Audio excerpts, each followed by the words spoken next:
Good morning everybody. గత 2 క్లాసుల్లో సంఖ్యామానములో numbering సిస్టంలో బేసిక్ చెప్పాను. ఇంకా బేసిక్స్ ఉన్నాయి. బేసిక్స్ అన్నీ కంప్లీట్గా నేర్చుకుంటే మనం లెక్కల్లోకి పోయినట్లయితే లెక్కలు అత్యంత ఈజీగా ఉంటాయి. బేసిక్స్, ఫండమెంటల్స్ లేదా పునాది ఇవన్నీ పటిష్టంగా లేకుండా నువ్వు మధ్యలో ఎక్కడో దూరి ఒక లెక్క విన్నట్లయితే ఆ లెక్క నీకు ఎట్టి పరిస్థితులు అర్థం కాదు. అర్థం కాకపోగా ఆ పిల్లవాడికి లెక్కల పైన ఏహితాభావం ఏర్పడుతుంది, అసహ్యమైన భావం ఏర్పడుతుంది. దాంతో వాడు కన్ఫర్మ్ చేసుకొని నాకు లెక్కలు రావు అనే సిద్ధాంతానికి వస్తాడు.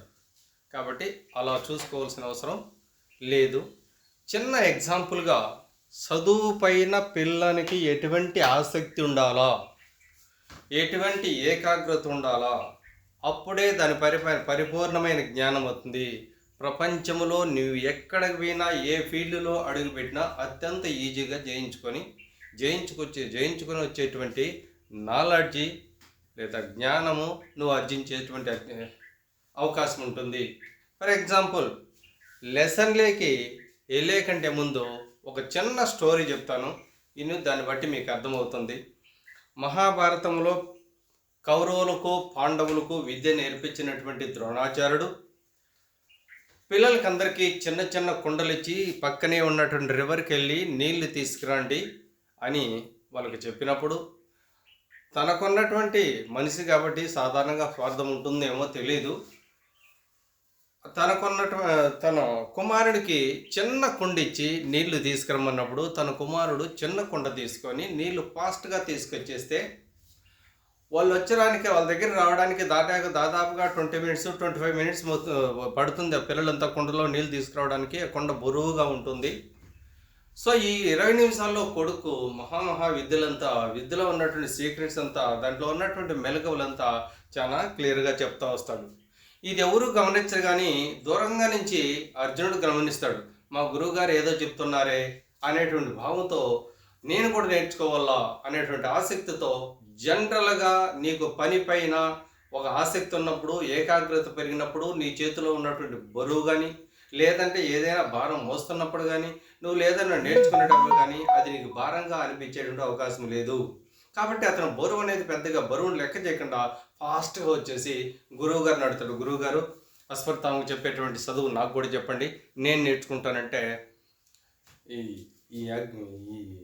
God angry like anything. అతను చాలా కోప్పడతాడు. How dare you fellow, you are putting me question, you get lost అనే సీరియస్గా వార్నింగ్ ఇస్తాడు. కానీ మంచి పిల్లగాడు, పాజిటివ్ థింకింగ్ కలిగిన వాడు, అయ్యో మా గురువుగారిని అనవసరంగా బాధ పెట్టానే అని పాజిటివ్గా థింక్ చేసి పక్కకు పోయి నెక్స్ట్ నీళ్ళు తెచ్చినప్పుడు ప్రతిసారి కూడా గురువుగారికి పోకుండా, గురువుగారిని ఏమీ అడగకుండా దూరం నుంచే గురువుగారు చెప్పేది జాగ్రత్తగా అబ్జర్వ్ చేస్తూ ఉంటాడు. కానీ ఆ విషయం గురువుగారికి తెలియదు. జాగ్రత్తగా అబ్జర్వ్ చేసి, ఎలాంటి అబ్జర్వేషన్ అంటే అతని యొక్క నోటి మూమెంటు, అతని యొక్క పెదాల మూమెంటు, అతను ఎంత ఓపెన్ చేస్తాడు, ఎంత సెమీగా ఓపెన్ చేస్తాడు, ఎంత క్లోజ్ చేస్తాడు, ప్రతిదీ వెరీ క్వీన్ అబ్జర్వేషన్ పెట్టి అతను నోటి నుంచి వచ్చేటువంటి సౌండ్ని బట్టి లెటర్స్ని ఎక్స్ట్రాక్ట్ చేస్తాడు. ఆ లెటర్స్ అంతా డంప్ చేసి వర్డ్స్ని తయారు చేస్తాడు. ఆ వర్డ్స్ని అంతా డంప్ చేసి సెంటెన్స్ తయారు చేస్తాడు. ఆ సెంటెన్స్ అంతా డంప్ చేసి ఒక ఎస్సే తయారు చేస్తాడు. ఆ ఎస్సే చదివితే అద్భుతమైన secret education was there, I think అందులో ఉందేమో. సో ఆ సీక్రెట్ ఎడ్యుకేషన్ గురువుగారికి చెప్తే గురువుగారు కోప్పడతాడు. ఎవరైనా ఫ్రెండ్స్ చెప్తే ఆ ఫ్రెండ్స్ చెప్పి గురువుగారికి చెప్తారు, అక్కడి నుంచి మళ్ళీ ప్రాబ్లం వస్తుంది అని ఎవరు చెప్పకుండా ఒకరోజు రాత్రి అందరూ నిద్రపోతూ ఉంటే ఒక పెద్ద పొద ఉంటుంది. ఆ పొదలో నుంచి ఒక శబ్దం వస్తూ ఉంటుంది. కస్ కస్ కస్ అనే శబ్దం వస్తూ ఉంటుంది. ఈ శబ్దానికి ద్రోణాచార్యుడు భయపడి లేచి తన చుట్టుపక్కల ఉన్నటువంటి పిల్లలంతా ఒక లేపి వాళ్ళందరికీ కాగడాలు ఇచ్చి ఆ పొద అయితే ఉంటుందో ఆ పొద చుట్టూ మూకి, తర్వాత అలా అప్పటికే కనపడ్డ శబ్దం మాత్రం వస్తూనే ఉంటుంది. మళ్ళీ కొడవలు తీసుకొని చిన్న కొట్టుకుంటా లోపల పోతే అక్కడున్న దేవుడంటే అర్జునుడు. తన జీవితంలో ఎప్పుడూ ఆశ్చర్యం పొందినటువంటి ఆశ్చర్యుడు, వండర్ లైక్ ఎనీథింగ్. అండ్ ఈ స్కోల్డెడ్ Arjuna, hey, నీకు నేనెప్పుడు ఎడ్యుకేషన్ చెప్పలేదు, ఇంత సీక్రెట్ ఎడ్యుకేషను ఎక్కడ నేర్చుకున్నావు, నాకెప్పుడు చెప్పలేదు, సో యువర్ చీటింగ్ మీ, రకరకాలుగా అతనికి ఏ విధంగా కోపం వస్తే ఆ విధంగా కోప్పడతాడు. బట్ అర్జునుడు మాత్రం నింపాదిగా చెప్తాడు, లేదు గురుగారు మీరు చెప్పిందే విద్య, మీ దగ్గర నేను నేర్చుకున్నాను అంటే అతను మరీ కోప్పడతాడు. ఏంద్రా మరీ అబద్ధం చెప్పడానికి కూడా నేర్చుకున్నావా అని అంటే లేదు అని. తను నేర్చుకున్నటువంటి విధానం అంతా ద్రోణాచార్యుడు చెప్తాడు. ద్రోణాచార్యుడు చాలా ఆశ్చర్యశక్తాడు. ఇంత మేధాశక్త, ఇంత ఆసక్త, ఇంత ఏకాగ్రత, ఇంత గ్రహింప, నేను ఇంతవరకు so far I did not see any student అని చెప్పి ఆ రోజు నుంచి తన కుమారుని కూడా పక్కన పెడేసి అర్జునునికి విద్య నేర్పించడం మొదలు పెడతారు. అందుకే అతను గురువు గారు అగ్ని చేర్చుకొని అతనికి ప్రపంచంలో మేటి విలికానుగా నేను చేస్తానని మాట ఇచ్చి విలికానుగా చేశాడు. అతడు కూడా గురువుని అనుసరించాడు, ఏకాగ్రత పెట్టాడు, బాగా చదువుకున్నాడు, గొప్పోడయ్యాడు. ఇటువంటి ఏకాగ్రత, ఇటువంటి ఆసక్తి ప్రతి పిల్లవాడు అభివృద్ధి చేసుకుంటే ఫండమెంటల్స్ వస్తే లెక్కలు అత్యంత ఈజీగా ఉంటుంది. సో కాబట్టి దయచేసి ఆ విధంగా ఫాలో అవ్వాల్సిందిగా కోరుకుంటున్నాం. ఇప్పుడు లెక్కలు ఇవ్వదాం. నిన్నటి వరకు 2 క్లాసుల్లో కొన్ని చెప్పాను నేను. ఇప్పుడు చెప్పే లెక్కలు ఏంటంటే some of the even numbers from 10 to 50. For this one we know already formula n into n plus 1 minus n into n plus 1. ఎందుకు చెప్పానంటే ఆల్రెడీ ఈవెన్ నెంబర్స్ 1 నుంచి 10 వరకు, 1 నుంచి 20 వరకు, 1 నుంచి 30 వరకు ఉంటే ఎట్లా చేయాలనో నేను చెప్పాను బై యూజింగ్ ది ఫార్ములా. ఇక్కడ ప్రాబ్లం ఏంటంటే వాడు ఆ సీక్వెన్స్లో కాకుండా ఎక్కడ పడితే అక్కడ 10 నుంచి 50 వరకు, 15 నుంచి 25 వరకు, 7 నుంచి 9 వరకు అలా ఎలాగ పడితే అలా అడిగినప్పుడు పిల్లోళ్ళు కన్ఫ్యూజ్ అయ్యే అవకాశం ఉంటుంది. ఎక్కడ కన్ఫ్యూజ్ అవ్వనవసరం అవసరం లేదు. నిన్న ఫార్మల్ సిస్టము ఫార్ములా ఉపయోగించి ఫార్ములా లేకుండా 2 విధాలు కూడా చేసినాం. చెప్పేటప్పుడే నేను ఒక మాట కూడా చెప్పిన, ఎక్కువ ఫార్ములానే ఉపయోగించండి, దానిపైనే కాన్సన్ట్రేషన్ పెట్టండి, ఫార్ములా ప్రకారం చేయండి, ఎంత పెద్ద లెక్క అయినా చేయొచ్చు అని చెప్పిన. సో ఇప్పుడు మనం అదే చేస్తాం. ఫార్ములా ఇక్కడ ఫార్ములా ఇచ్చాడు ఒక 10 నుంచి 50 వరకు. మనం ఇక్కడ తీసుకోవాల్సిందంటే 1 to 50 వరకు వాడు ఈవెన్ నెంబర్స్ అన్నాడు. ఈవెన్ నెంబర్స్ 1 to 50 వరకు ఈవెన్ నెంబర్స్ ఎన్ని ఉంటాయి అంటే 25 ఉంటాయి. 1 to 50 వరకు. బట్ వాడు అడిగింది 10 to 50 వరకు. 10 to 50 వరకు అంటే 10కు ముందు ఈవెన్ నెంబర్ ఎన్ని ఉంటాయో చూద్దాం. 2, 4, 6, 8. That's all. నెక్స్ట్ 10 వస్తుంది, తీసుకొని అవసరం లేదు, ఎందుకంటే 10 to 50 ఇక్కడ చేశాడు కాబట్టి తీసుకొని అవసరం లేదు. 4 నెంబర్స్ అంటే ఇప్పుడు ఫార్ములా ఉపయోగిస్తాం. టోటల్గా మనకి తెలిసింది ఏంటంటే 1 నుంచి 50 వరకు 25 నెంబర్లు ఉంటాయి కాబట్టి n ప్లేస్లో చేస్తున్నా చూడు. n అంటే 25, n అంటే 25, నెక్స్ట్ n అంటే 25 ప్లస్ 1 మైనస్ నెక్స్ట్ n అంటే ఇక్కడ మైనస్ ఎందుకు పెట్టామంటే 10 నుంచి 50 వరకు మనం తీసుకుంటున్నాము. అంత ముందు నెంబర్ మనకు తెలియదు, అందుకని ఇక్కడ వేసాను. ఎన్ని ఉన్నాయంటే 1, 2, 3, 4 ఉన్నాయి. అందుకని ఇక్కడ n ప్లేస్లో 4, నెక్స్ట్ 4 ప్లస్ 1 5. ఓకే, ఇప్పుడు ఇక్కడ చేస్తాను చూడండి. ఇక్కడ 25 ప్లస్ 1 26 మైనస్ 4 ఇంటూ 5. అర్థమవుతుంది కదా. సో 25 26లో 650 అవుతుంది చేసుకోండి. తర్వాత మైనస్ 5 4ల 20. సో 650లో 20 పోతే 630. చూడండి ఎంత ఈజీగా ఉంటుందో. ఫార్ములా తెలిస్తే వాడు ఎక్కడన్నా అడగని 10 నుంచి 50 కానీ, 5 నుంచి 25 కానీ, 30 కానీ, 40 కానీ, any number you may be ask. By using this formula we have to solve the problem easily. అర్థమైందా? ఈజీగా క్లియర్గా. Okay, this is the one problem. Next one. ఇప్పుడు some of the even numbers 10 to 15 అడిగాము. అదేవిధంగా నేను చెప్పిన odd numbers 1 నుంచి 15 వరకు, లేదా 1 నుంచి 5 వరకు, లేదా 5 నెంబర్లు 10 నెంబర్లు నిన్న చెప్పాను. వీటిని కూడా మధ్య మధ్యలో అడిగితే 10 to 15 అడిగితే 15 to 25 అడిగితే అప్పుడు ఎట్లా చేయాలా? సేమ్ ఫార్ములా, ఏం ఉపయోగించడం ఇబ్బంది పడవసరం లేదు. Some of the odd numbers from 10 to 15. ఇవి కూడా ఎన్ని ఉంటాయి? 25 ఉంటాయి. సేమ్ ఇవి కూడా 25 ఉంటాయి, 25 ఉంటాయి. అయితే ఇక్కడ some of the odd numbers 10 ముందర ఎన్ని ఉన్నాయి చూద్దాం. 10 ముందర ఆడ్ నెంబర్లు 1 3 5 7 9 ఎన్ని ఉన్నాయి? 5 ఉన్నాయి చూసుకో. 1 2 3 4 5. అవునా? సో ఇప్పుడు ఫార్ములా ఇక్కడ నుంచి మనకు తెలుసు 1 నుంచి 1 to 50 వరకు ఆడ్ నెంబర్స్ 25 ఉన్నాయి. అవునా? 10 వరకు ఆడ్ నెంబర్స్ ఎన్ని ఉన్నాయంటే 5 ఉన్నాయి. మనం ఇప్పుడు ఫార్ములాకి వెళ్ళిపోతాం. ఫార్ములా ప్రకారము n అంటే n ప్లేస్లో 25 పెట్టు. ఇంతే కదా వచ్చేది 25. సో 25 పెట్టు. 25 స్క్వేర్ ఉంది కాబట్టి స్క్వేర్. నెక్స్ట్ n అంటే ఇక్కడ ఎన్ని ఉండేది? 1 2 3 4 5 కదా, కాబట్టి 5. 25 ఇంటూ 25 మైనస్ 5 ఇంటూ 5. 25 625 మైనస్ 5 25. 625లో నుంచి 20 తీస్తే 600. అర్థమైంది అనుకుంటా. Very clear. సో చాలా ఇంపార్టెంట్. ఎప్పుడు కూడా సిస్టమ్ ఈ విధంగా నేర్చుకుంటా వినట్టయితే ఎలాంటి లెక్కలైనా మనం నేర్చుకుంటూ పోవచ్చు. నంబరింగ్ సిస్టంలో ఇప్పటి వరకు చాలా అంశాలు చెప్పాను. ఇక దీని తర్వాత మనం తీసుకోవాల్సిన అంశం ఏంటంటే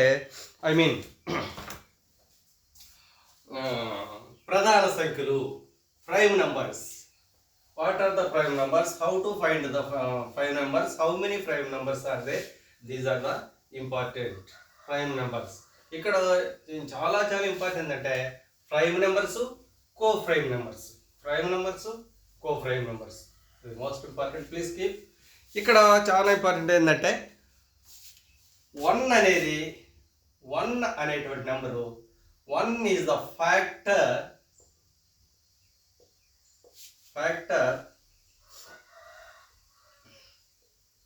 ఫర్ ఎవ్రీ నెంబర్. బాగా గుర్తుపెట్టుకోవాలా, నోట్ చేసుకోండి. Every number 1 is the factor for every number, ప్రతి దానికి. ఓకే, రెండోది ఇంకొకటి కూడా ఉంది. నేను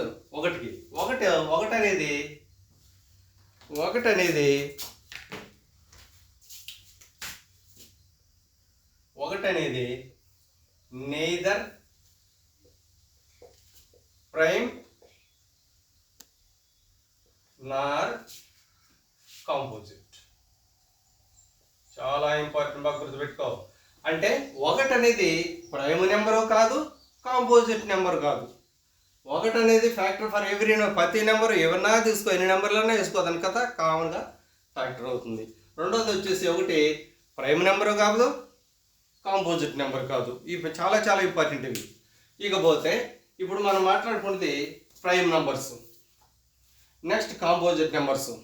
అసలు ప్రైమ్ నెంబర్ అంటే ఏంది? నెంబర్ 1, ప్రైమ్ అంటే ఏంది? What is meant by the prime? మాకు గుర్తుపెట్టుకో. What is meant by the prime? The prime number are the prime numbers which are having only two factors. Prime నెంబర్కు మనం కనుక్కోవడానికి ఉన్న మార్గం ఏంటంటే ఏదైనా ఒక నెంబర్ తీసుకొని దానికి ఫ్యాక్టర్స్ కనుక్కుంటే ఓన్లీ 2 ఫ్యాక్టర్లు ఏ నెంబర్కి అయితే ఉంటాయో అవే ప్రైమ్ నెంబర్స్. ఫర్ ఎగ్జాంపుల్ 2 అనేది ప్రైమ్ నెంబర్, 3 అనేది ప్రైమ్ నెంబర్, 5 అనేది ప్రైమ్ నెంబర్, 7 అనేది ప్రైమ్ నెంబర్. ఇవి చూసుకో కావాలంటే. సో 2కు 2 ఫ్యాక్టర్స్ ఉంటాయి. 1 ఆ number it self. 1 is the already చెప్పిన 1 is the common factor for all అని, కాబట్టి అవుట్ వచ్చేసింది. కాబట్టి 2 it self is the factor. So అదేవిధంగా 3 1 3, 5 1 5, 7 1 7. అర్థమైందనుకుంటా. ఇవన్నీ ప్రైమ్ నెంబర్స్. ఇవన్నీ చెప్తాను, అవన్నీ వివరాలన్నీ. సో ఇవన్నీ ప్రైమ్ నెంబర్స్. ప్రైమ్ నెంబర్ని ఎట్లా నిర్దేశించాలంటే దానికి 2 ఫ్యాక్టర్లు ఉంటాయి. ఏ నెంబర్కి అయితే 2 ఫ్యాక్టర్లు ఉంటాయో it's belongs to prime number. Over. Next పక్కనే కాంపోజిట్ నెంబర్ ఉంది.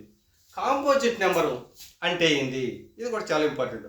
కాంపోజిట్ నెంబర్ అంటే the number which number has more than 2 factors. అది 3 కావచ్చు, 4 కావచ్చు, 5 కావచ్చు. 2 కంటే ఎక్కువ ఫ్యాక్టర్స్ కానీ ఉన్నట్లయితే ఆ నెంబర్లన్నీ కాంపోజిట్ నెంబర్లే. ఫర్ ఎగ్జాంపుల్ 4 తీసుకో, 6 తీసుకో, 8 తీసుకో, 9 తీసుకో, ఎగ్జాంపుల్కి తీసుకో. ఇప్పుడు 4కు ఉంది, ఫ్యాక్టర్స్ చూస్తాం.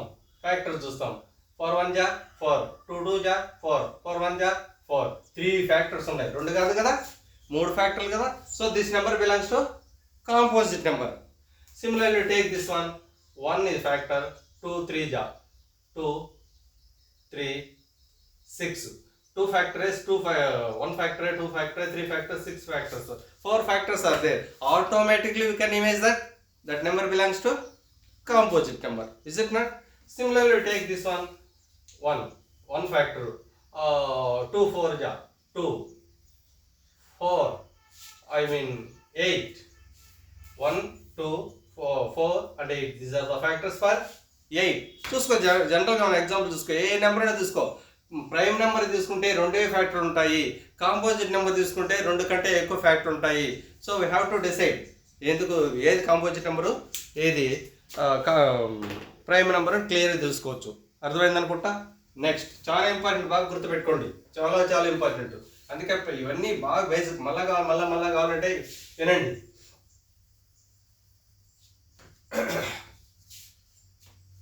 Next prime numbers 1 to 100. Prime numbers 1 to 100.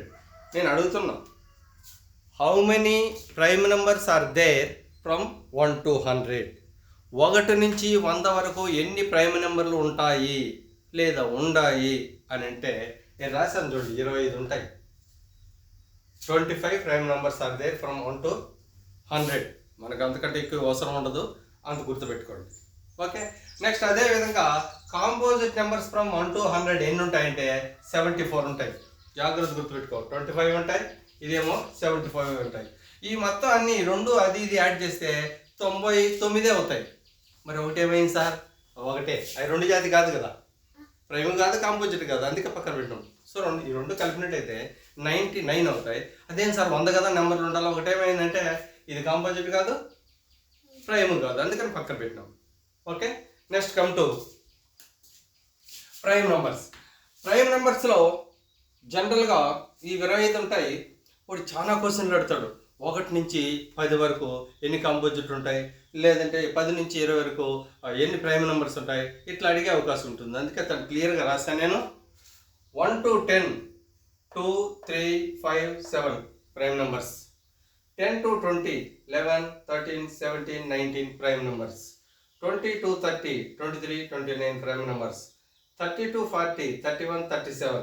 40 to 50, 41 43 47. 50 to 60, 53 59.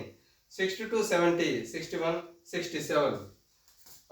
70 to 80, 71 73 79. 80 to 90, 83 89. 90 to 100, 90 97. These are the prime numbers. ఇక తల్లిదండ్రులకు నేను చెప్పే అంశం ఏంటంటే, మీరు గమనించాల్సిన అంశం ఏంటంటే, నా పేరు సివి రమణ, నవోదయ టీచరు. నవోదయ స్కూల్ పక్కనే నేను నవోదయ కోచింగ్ పెట్టాను. నా టీచింగ్ మీరు వింటున్నారు. నేను నవోదయ స్కూల్లో 33 సంవత్సరాలు పనిచేసి డాక్టర్స్, ఇంజనీర్స్, కలెక్టర్స్, సైంటిస్టులు, IAS, IPS, AIIMS, IIM, so many కోర్సుకి వెళ్ళారు. ఆ పిల్లలు ఇప్పటికే నన్ను మర్చిపోలేని పరిస్థితిలో ఉంటారు. మా పిల్లలు ఇక్కడ నా దగ్గర ఇప్పుడు కోచింగ్ తీసుకునే పిల్లలు కూడా మార్నింగ్ 5 నుంచి సాయంత్రం 8 వరకు వాళ్ళకు స్ట్రెయిన్ లేకుండా మధ్యలో గ్యాప్ ఇస్తూ రెగ్యులర్ కోచింగ్ ఇప్పిస్తాం. సో బాగా ప్రాక్టీస్ చేస్తున్నారు. కాబట్టి దూరము అది ఇది అనుకోకుండా పిల్లలకు ఉన్నతమైన విద్య, మంచి విద్య, జీవితంలో ఊహించినటువంటి లైఫ్ సెక్యూరిటీ ఇచ్చేటువంటి విద్య కావాలనుకున్నప్పుడు మీరు మాతో సంప్రదించి ఇక్కడ చేరడానికి ప్రయత్నం చేయండి. ప్రతి ఒక్కరూ సబ్స్క్రైబ్ చేసి మిగతా వాళ్ళు కూడా షేర్ చేయవలసిందిగా కోరుకుంటున్నాడు. Thank you very much. మనం 20